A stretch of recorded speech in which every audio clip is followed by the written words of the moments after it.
Hey everyone, in today's video, we'll be giving you a concise rundown on everything you need to know about the Meta Quest 3.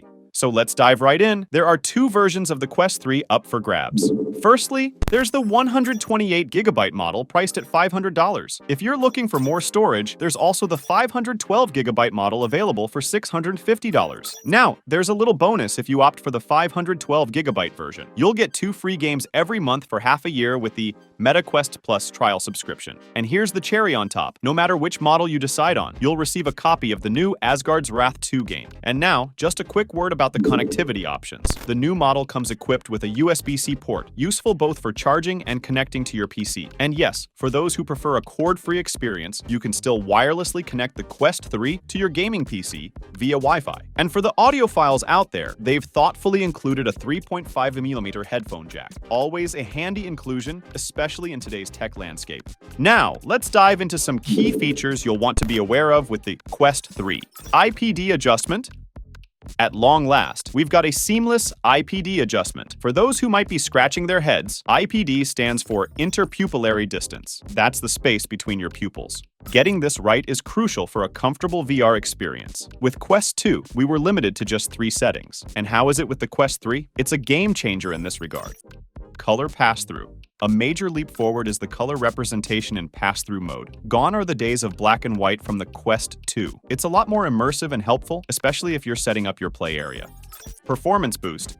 We're looking at a VR headset that boasts performance metrics over double that of the Quest 2, powered by the Snapdragon XR2 Gen 2. Coupled with 8GB RAM, we're inching closer to ultra-realistic VR experiences.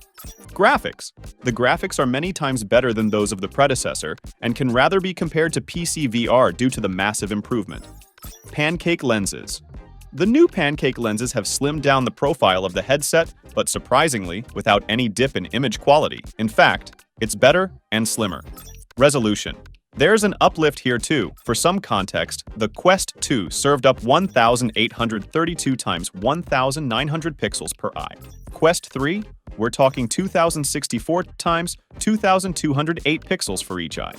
Now, when it comes to comfort and design, the Quest 3 has made some notable adjustments. Although it's added a few grams, its more compact form means the weight is positioned closer to the face. Interestingly, this results in a more comfortable fit. And for those wondering why, it's because the lever arm has been reduced, hence less torque exerted on the head. Yeah, I went there. A shout out to physics and a cheeky nod to our engineering pals tuning in. Moving on to the controllers, they remain top-notch. What caught our attention? The tracking ring from previous models has disappeared. This is a significant improvement, especially for fans of first-person shooters. Fewer obstructions equal a more immersive gaming experience. Now, onto what many of us consider the heart of any VR system, the software and games. While we're still eagerly waiting for news on GTA San Andreas in VR, Assassin's Creed Nexus is shaping up to be quite the title. But there's an interesting twist with the Quest 3. It's now being marketed as a mixed reality headset. And speaking of mixing realities, there's a fascinating new LEGO game where players can immerse themselves right in their living room. I find this particularly captivating for my daughter. It's a huge plus for younger kids to still be able to see and recognize their familiar surroundings while they have the headset on, grounding their VR experience in a comforting reality. As for other games and software updates, we're planning to release a separate video diving into many intriguing titles,